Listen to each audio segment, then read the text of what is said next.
Tengan muy buenos días. Les damos la bienvenida a un programa más de entrevistas de Realidad Nacional. El día de hoy contamos con la presencia de Cintia Crespo. Ella es la secretaria general adjunta del SINPAE. Bienvenida, Cintia. Buenos días. Muchas gracias por la invitación. Cintia, muchas gracias por participar en este espacio. La primera pregunta que le tenemos el día de hoy es, en los últimos 20 años, desde la educación, ¿cómo se ha percibido el debilitamiento de las instituciones públicas costarricenses? Bueno, en el tiempo de liberación, que fueron 8 años, ¿verdad? Entonces, a partir de ahí se empezó con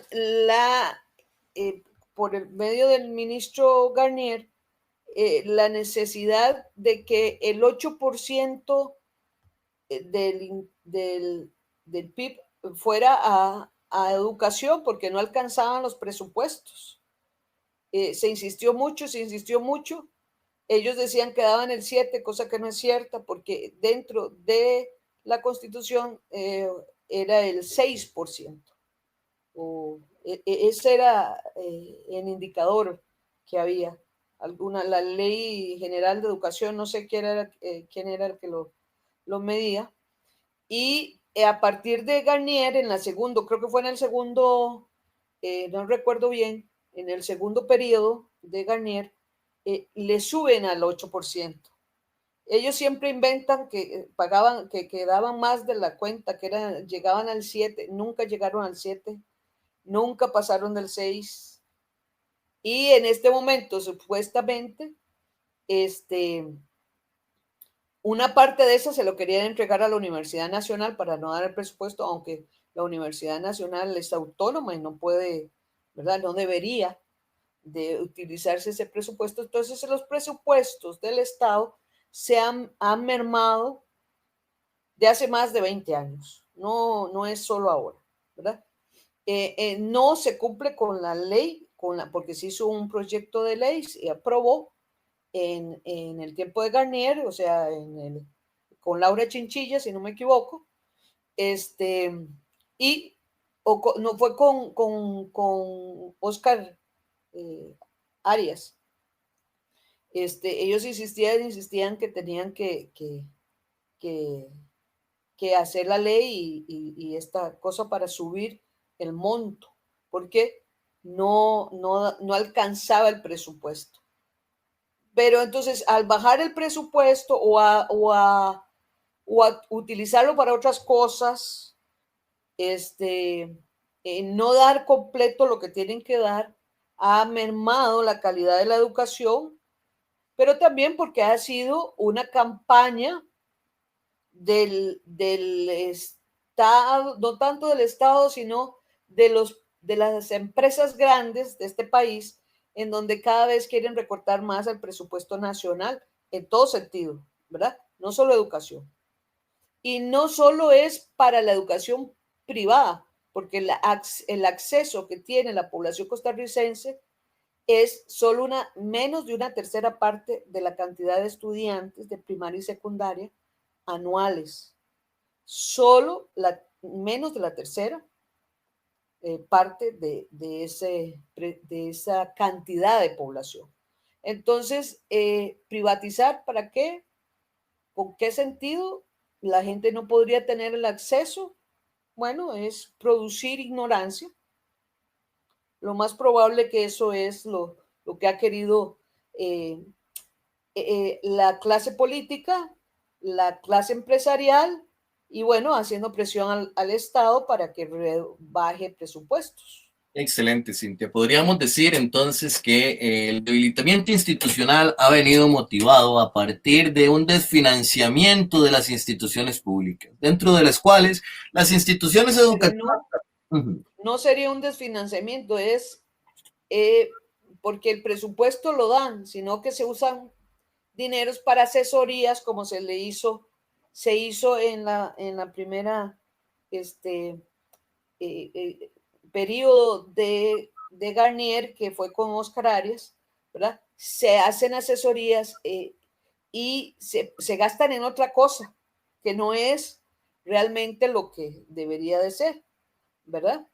Se gastan en asesorías que, bueno, para hacer eh, las guías de educación sexual, eh, lo de el Festival FEA de arte para escolar, ¿verdad? Para estudiantil, y etcétera, etcétera, ¿verdad? No es que eso no sea necesario, sí, sí es necesario lo del FEA y todo lo demás, presupuesto para la alimentación en los niños, presupuesto para tecnología, etcétera. Lo que no son necesarias son las asesorías, porque hay mucho personal en el MEP que pueden hacerlo sin las asesorías, ¿verdad? Ahí es donde está el problema. Ahí es donde se genera un montón de problemas, no solo en el MEP, sino en todo el Estado, ¿verdad? Podríamos entonces decir que ha habido una mala administración de los recursos públicos por parte del Estado, generando una serie de asesorías a partir de las cuales dineros que podrían emplearse para fortalecer la institucionalidad pública se emplean precisamente en eso, en asesorías innecesarias, no solamente en el sector de la educación, sino también en otros sectores de la institucionalidad pública costarricense. Un aspecto sumamente interesante que debemos... También, Adelante. también tiene que ver con los requerimientos que piden los préstamos cuando se solicitan un país pobre como Costa Rica, aunque sea su nombre Costa Rica, ¿verdad? Son los requerimientos que el Fondo Monetario Internacional, el TLC, la ODCE,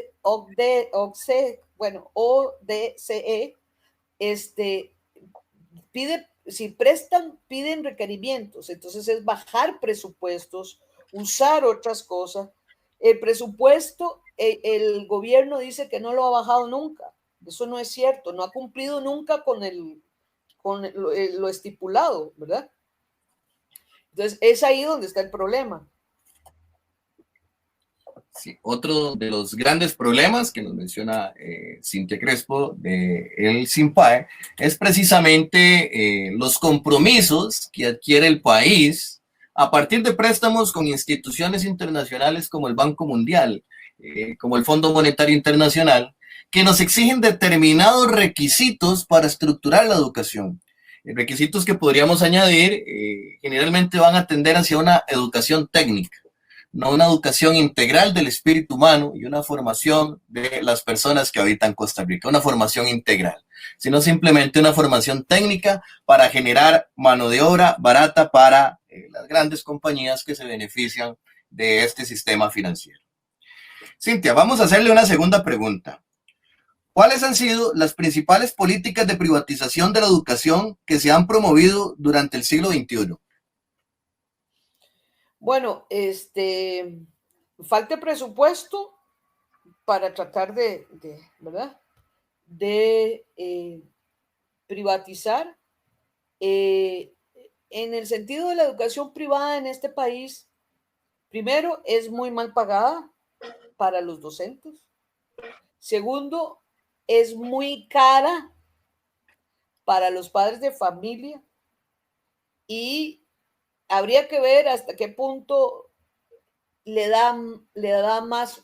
No, el problema no es el contenido de, o sea, meter a un hijo en una escuela privada no es porque va a aprender más, es estatus. Se supone que es que va a aprender más, pero no, no es, no es así, es igual y a veces hasta peor, ¿verdad?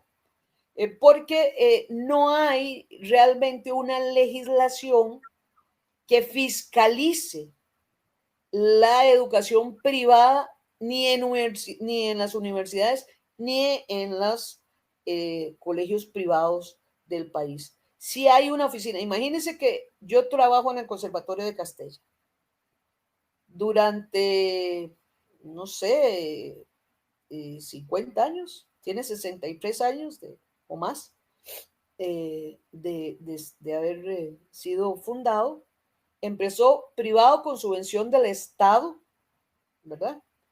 Y no había ninguna oficina hasta el año, creo que fue en el año 2002, 2003 o a finales del siglo pasado, ¿verdad?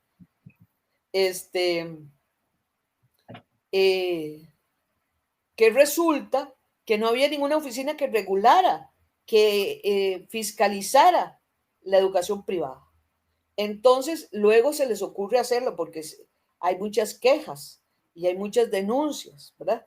Entonces, hácenla, pero tampoco hacen nada. Lo único que hacen es que la educación, que hay un asesor de circuito que sí tiene que ver, ir a preguntar, pero tampoco es que va y les pide los planes de estudio y todo lo que tiene, todo lo que le pide a uno público, ¿verdad?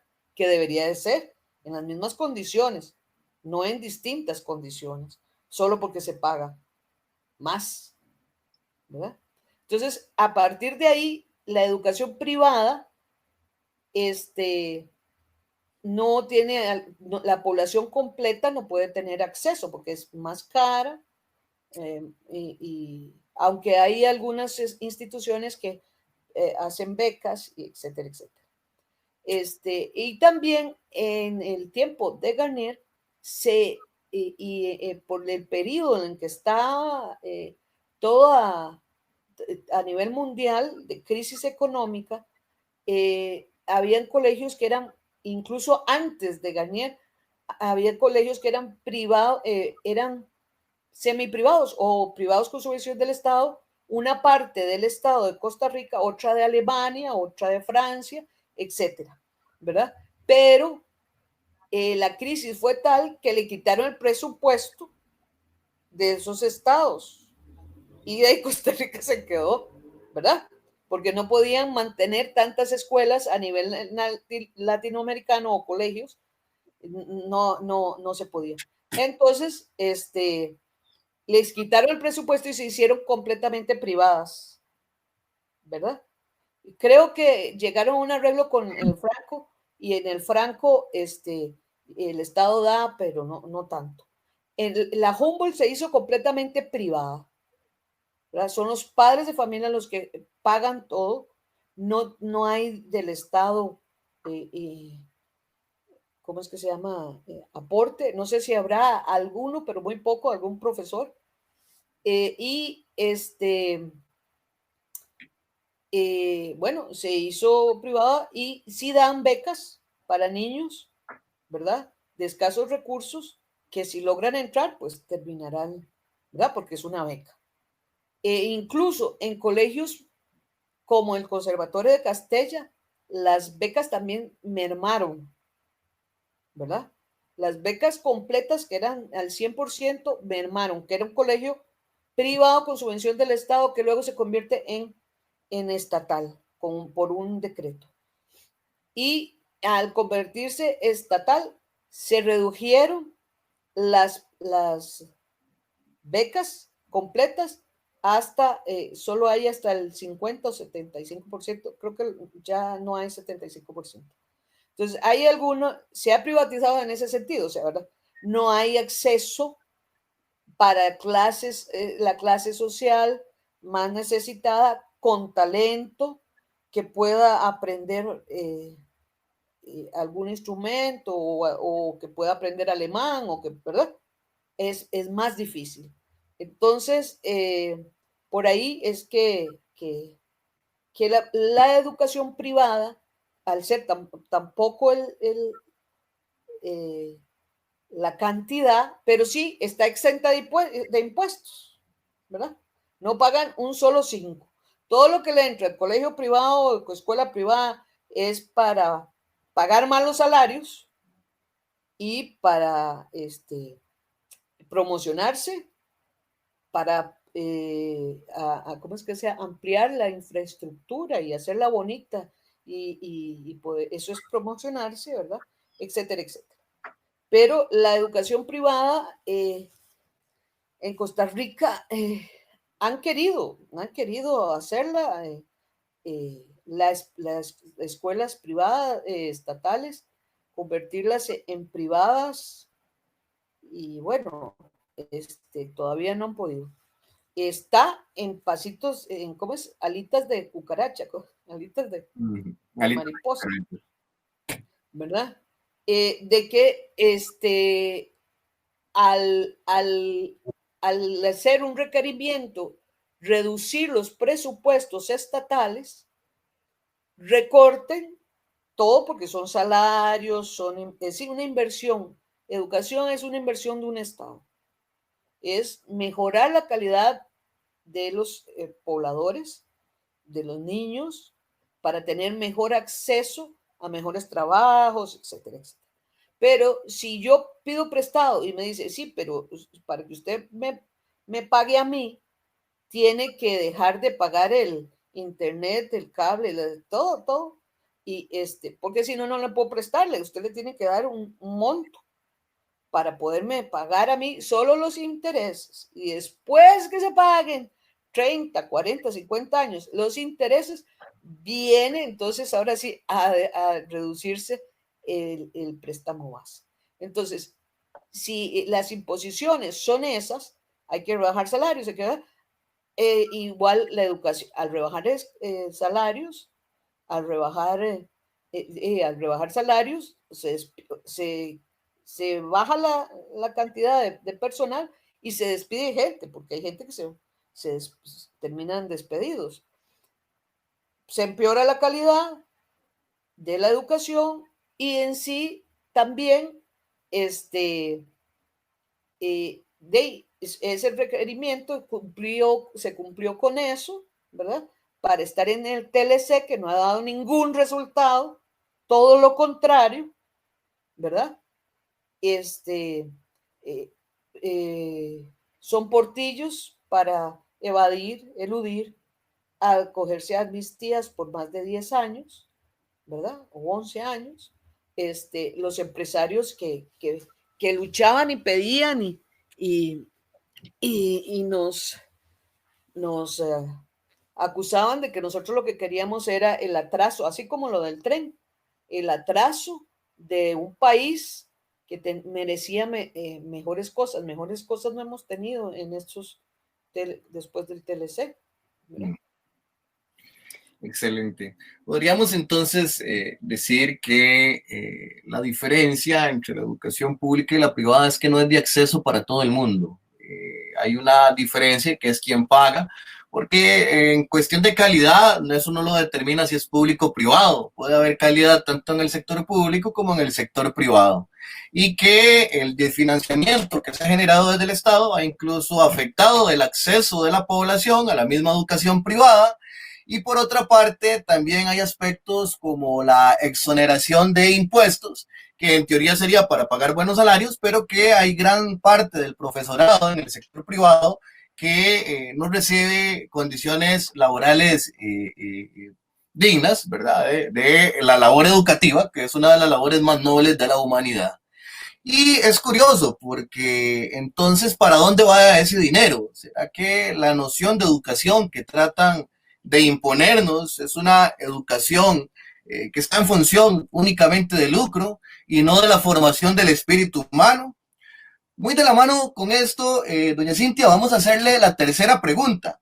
Dice, en el caso específico de la educación primaria y secundaria, ¿cómo se ha promovido la transformación de la imagen de la persona docente a partir de los gobiernos y la televisión en los últimos 20 años?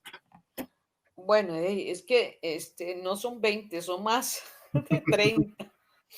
Y efectivamente, desmotivar al empleado en todo sentido y desprestigiar ante la prensa. Los empresarios dicen, los docentes son unos vagos porque protestamos. Bueno, sí, es cierto, pero no somos unos vagos. Trabajamos más que los mismos empresarios y se lo puedo mostrar.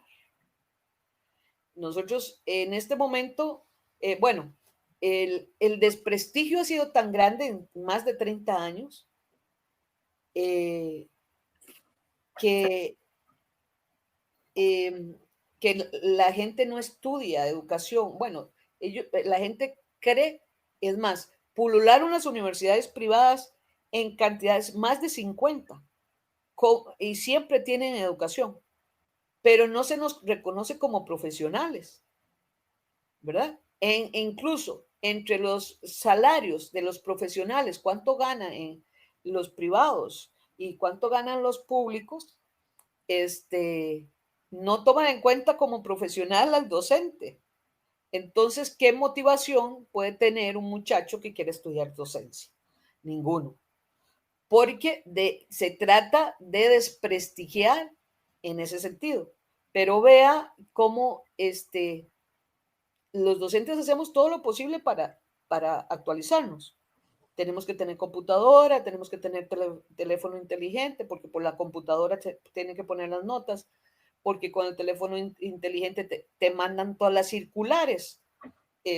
Aunque uno no puede recibir circulares cuando está dando clases, pero se las mandan por el celular. O sea, hemos terminado haciendo hasta cosas muy administrativas que no corresponden. Y los sindicatos nos hemos quejado de esto y llegaron a un acuerdo ahí sososo. Ahora con teletrabajo, bueno, con educación a distancia, ellos creen que estamos de vagos también. ¿Por qué no dejamos de protestar en las redes? En todo lado no dejamos de protestar porque nos estamos dando cuenta de la realidad. Los estudiantes, uno se da cuenta que lo que está pasando con este país. Y por eso muchos docentes, no todos, porque no podemos generalizar, protestamos. Y eso no le gusta al empleador, no le gusta al empresario que la gente se dé cuenta de lo que está pasando. Por eso nos han desprestigiado. Pagar campañas millonarias cuando deberían de estarlo invirtiendo en escuelas pobres de este país, pero tienen que desprestigiar. ¿Cuánto gastó Ternurita? Y lo voy a decir aquí públicamente. Ternurita, la palabra prohibida del MEP mientras él estuvo, el señor, ¿cómo es que ya está? El nombre se me olvidó. El ministro, cuando estuvimos en conflicto en el 2018, ese señor desprestigió a las docentes, a las maestras, diciéndole que no tenían capacidad para volver solas, para que volvieran. O sea, si él hizo eso era porque siempre se ha hecho. Siempre los ministros han hecho algunas barbaridades y han permitido, porque yo no he visto en 35 años que tengo de trabajar ningún ministro que haya salido a defender a los docentes. O no son docentes, como este señor Ternurita, ¿verdad?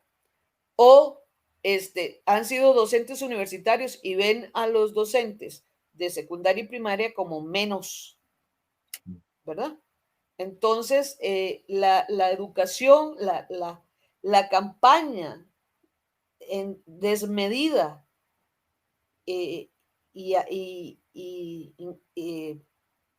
ha sido terrible por en estos últimos 30 años, ¿verdad? Y, y por eso hay tanta gente, o bueno, hay alguna gente, docentes que estudian en para tener salarios, según ellos, muy altos, que no lo logran nunca, ¿verdad? Porque eso no es así. Porque supuestamente es muy fácil, ¿verdad? Es tan fácil ser docente que mejor estudian algo facilito, ¿verdad?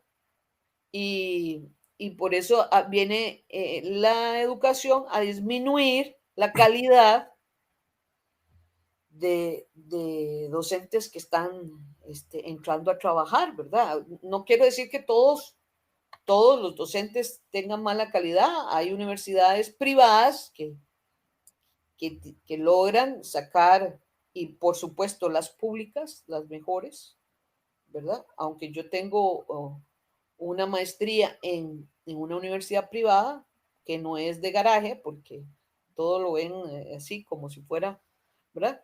Pero, pero efectivamente ha calado mucho en la ciudadanía costarricense el respeto que tenían la ciudadanía, un pueblo, en un pueblo, cuando llegaba una maestra, un maestro, era,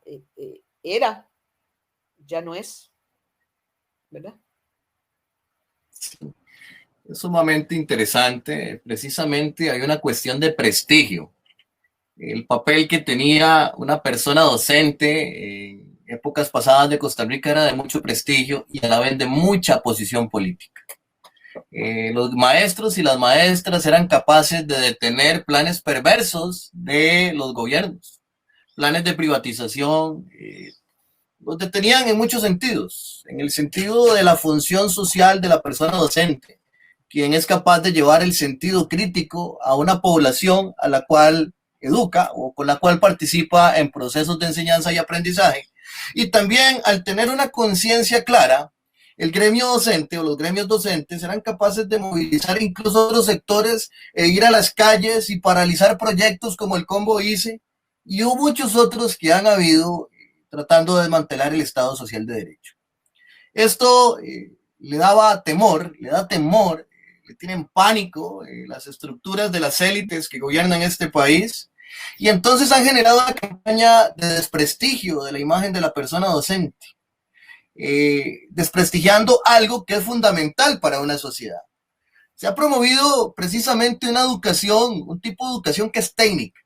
O sea que la población costarricense tiene que tener acceso, incluso a veces hasta cuando lo puede pagar, porque todo lo quieren privatizar, a capacitarse para hacer mano de obra barata o mano de obra calificada, más específicamente. Sin embargo, la educación abarca distintos niveles. Uno de esos niveles es el técnico. Y es muy bueno que una sociedad tenga personas técnicamente formadas para que tengamos calidad de vida como sociedad. Pero también está lo que es la formación de la intelectualidad, o sea, el pensamiento, el ejercicio del pensamiento, la capacidad de analizar, la capacidad de sintetizar. El problema es ese. El problema es que las universidades, en su mayoría, no sé, yo conozco varias, pero en su mayoría no permite que el estudiante que va a ser docente tenga criterio. Tiene que hacer el plan como se tiene que hacer. La planilla, la planilla de guías como tiene que ser. Si no, está mal y le devuelven el trabajo y todo cosa. No se puede ser creativo, aunque hay algunas autoridades medias que ceden, digamos, cuando ven que algo está bien planteado. Pero el problema es desde las universidades en donde se están preparando nuestros futuros docentes. Y el recorte, pero no es recorte presupuestario, es recorte de currículum, que no, la tecnología, yo una vez le dije a la viceministra Víquez que tenía Garnier, ¿verdad? Pero ¿por qué el único colegio del país, el colegio de artesanías, lo convirtieron en un colegio técnico?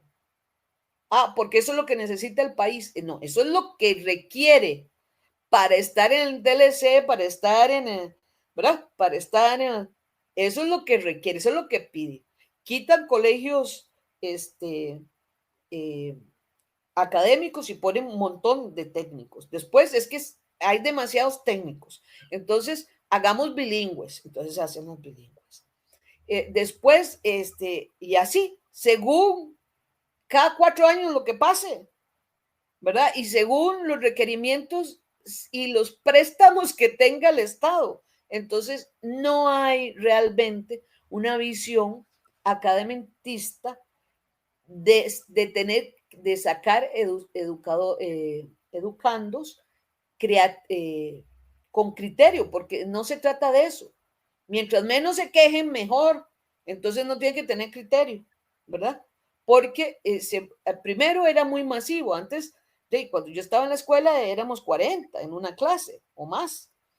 Ahora la población se disminuyó y entonces hay menos, 30, 38, 35, 28, ¿verdad?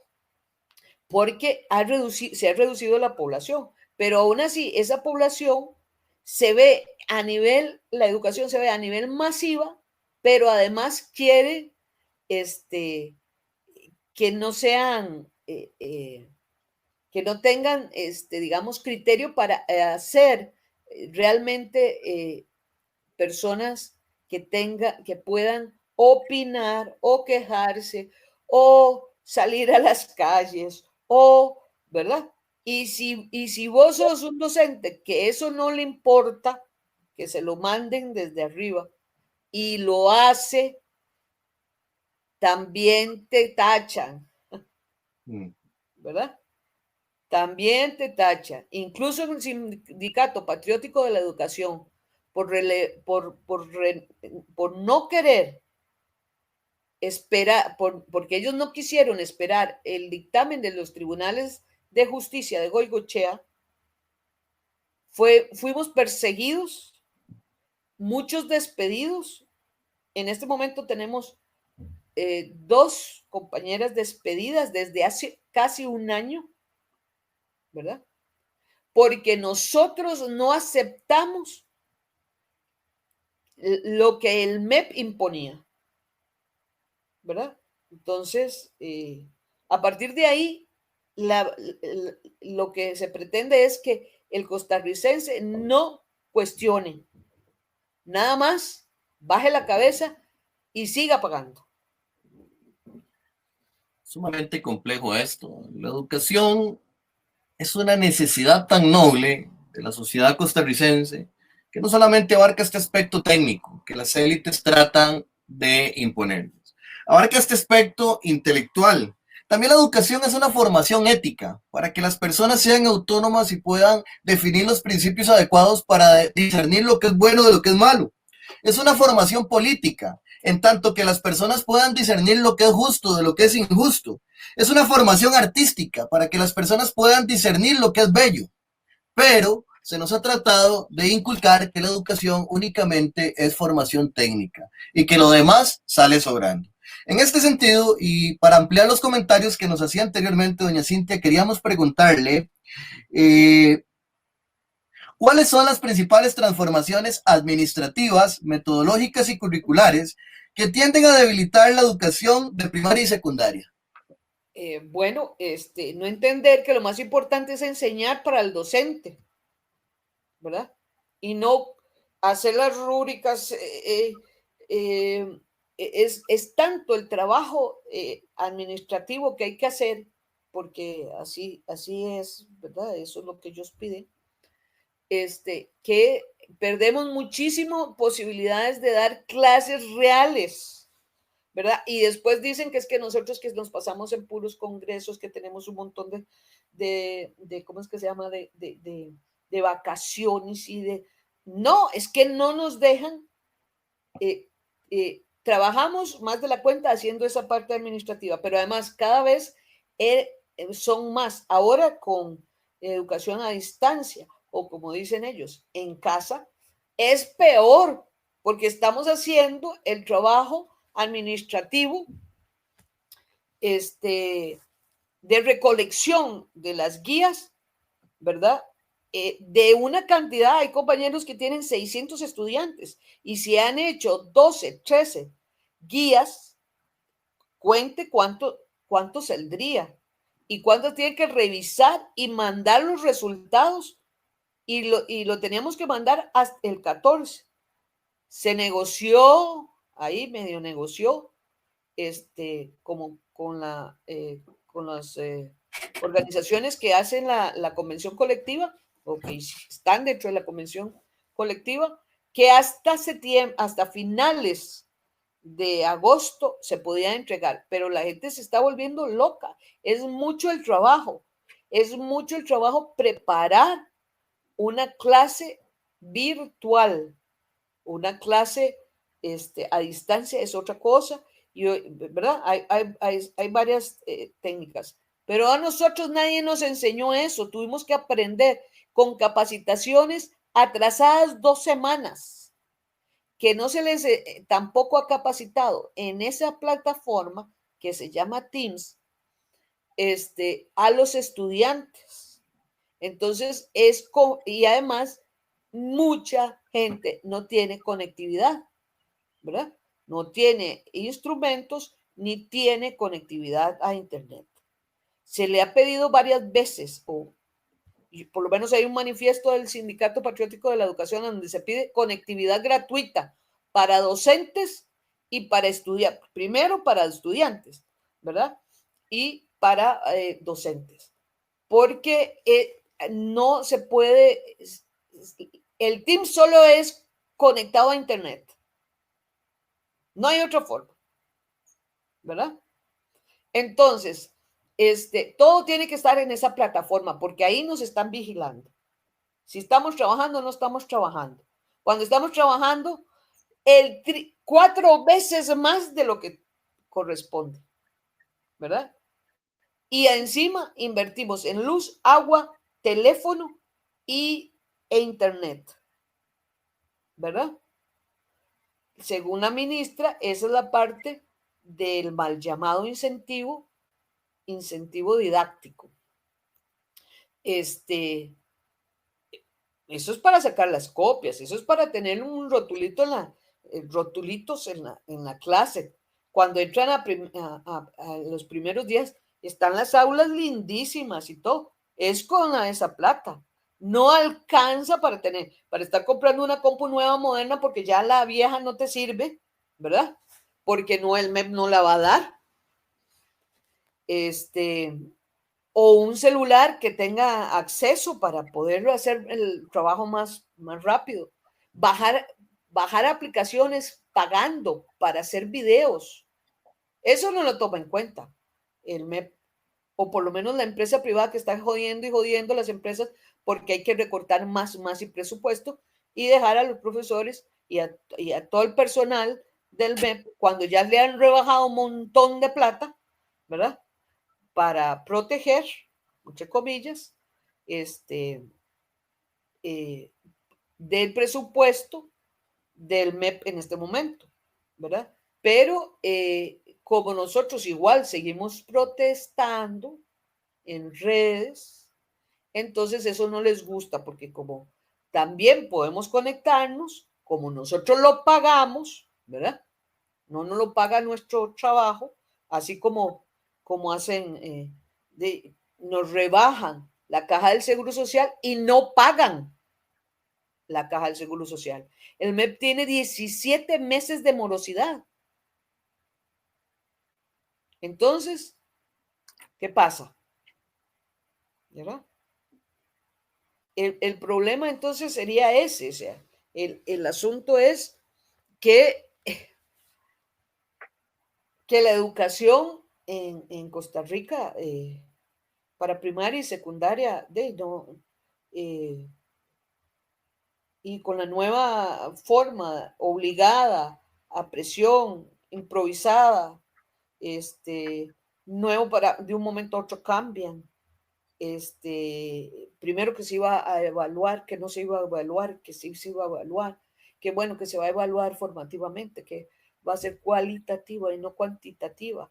Y entonces entre los mismos ministerios se pelean los mandos medios que no, que tiene que ser así, que tiene que ser así. Y aquella improvisación y aquella cosa, igual que el gobierno de Costa Rica. Yo siempre he dicho, el MEP es la copia chiquitico del país, ¿verdad? Ahí se ve la corrupción, ahí se ven los que no trabajan, ahí se ven las asesorías que no son necesarias, ahí se ve un presupuesto para comprar o para hacer un programa como fue Integra 2, que duró 12 años. Y en esos 12 años se le pagó a la gente que lo hizo, ¿verdad? Bien, pues, ya casi se deben de estarse pensionándose ¿verdad? Con el salario ese, pero porque eran millones. de pesos. Y yo se los decía a esa señora Víquez y a don Garnier, ¿cómo es posible que tengan tanto tiempo para un plan de cómo realmente pagar a los docentes? Porque antes era un desastre, ustedes no se imaginan el desastre. Yo fui 30 años interina, 30, y tengo 5 de estar en propiedad. Qué increíble. ¿Verdad?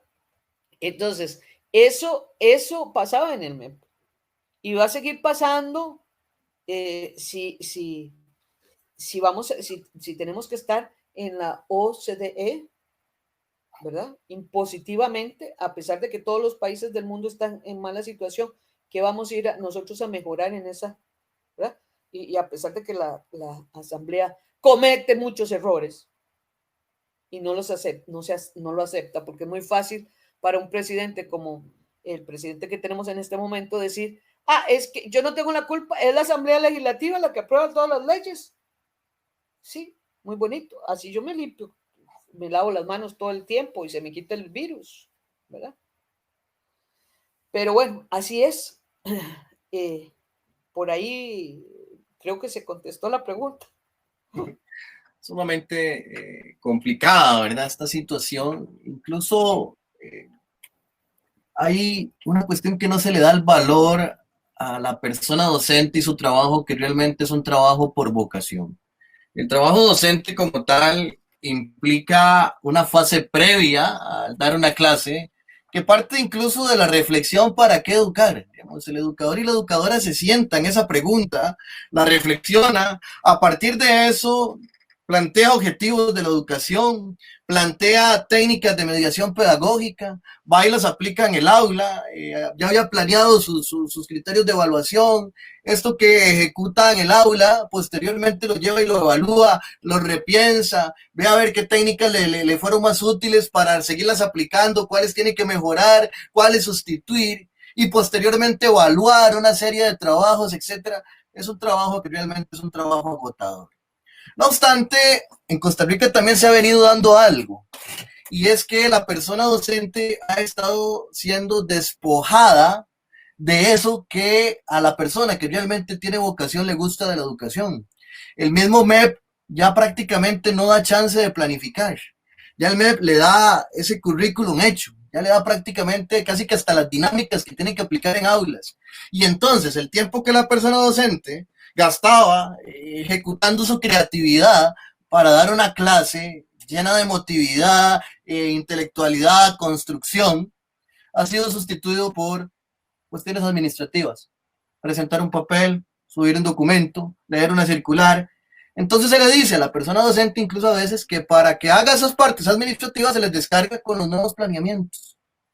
Entonces hemos visto un golpe profundo a lo que es la figura esencial de la persona docente y del sistema de educación en general.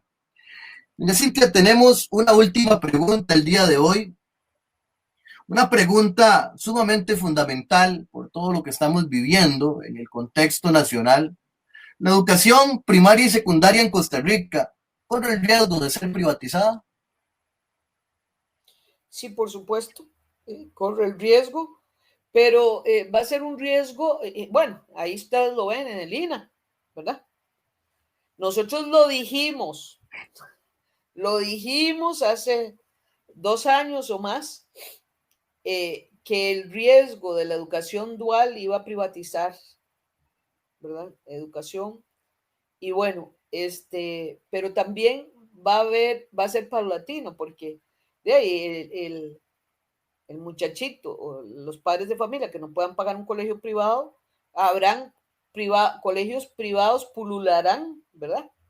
Montones, todos esos profesores graduados o directores graduados de las universidades privadas que lo único que hacen es hacer proyectos de su colegio privado que va a montar, porque así estuve yo en una universidad privada sacando la maestría. En la parte de administración educativa eran proyectos de cuál sería el colegio privado que usted generaría, ¿verdad? Y yo se lo dije a Garnier y me dijo, sí, ¿y qué importa? Sí, Si un ministro dice eso, entonces no le interesa, ¿verdad? Fiscalizar ni nada.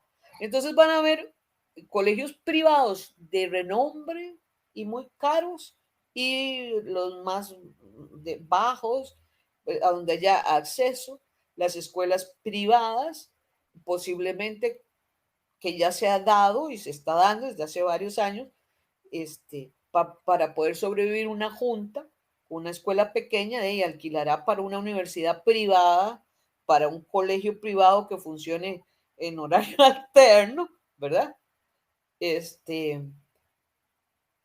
Y efectivamente, eso es una de las cosas. ¿Por qué? Porque el presupuesto más alto casi de los ministerios del gobierno, del Estado, es educación, porque por dicha en algún momento lo vieron como esa inversión.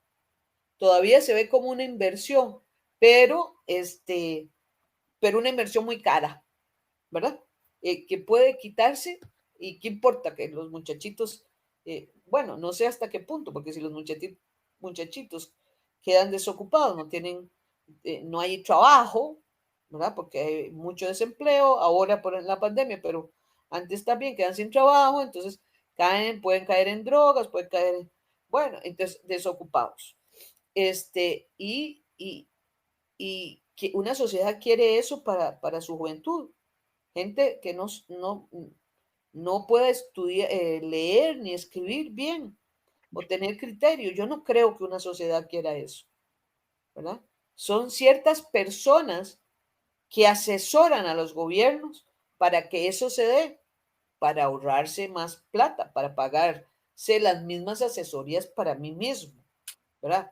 Yo estoy ahí apoyando al gobierno, pero entonces ya sé que hay una licitación para una asesoría y yo concurso rápidamente y lo gano porque mi amigo es el ministro, ¿verdad? O qué sé yo. E incluso se están dando cosas eh, que la población, por lo menos ya, mucha gente, no era como antes, ¿verdad? Mucha gente sabe que, que lo que está haciendo este gobierno y lo que han hecho los otros no es este, para beneficio de la población total o por lo menos más desprotegida, ¿verdad? Entonces, sí, efectivamente la educación tiende hacia la privatización en todo sentido, ¿verdad? Educación universitaria, educación primaria, educación secundaria. Tal vez, yo pienso que a como se ven las cosas, tal vez se haga más acelerado el proceso en secundaria que en primaria. Por lo menos darle sexto grado, como tirarle la limosna a los pobres, ¿verdad? Por lo menos hasta sexto grado.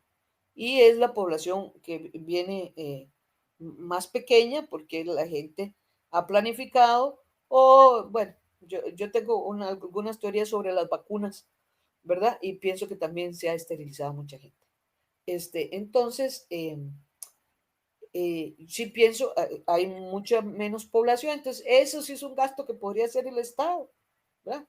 No es, no es mucho, pero es un gasto para decir, vea, por lo menos estamos invirtiendo, por lo menos lo que ustedes pagan de impuestos se va a usar en algo, ¿verdad?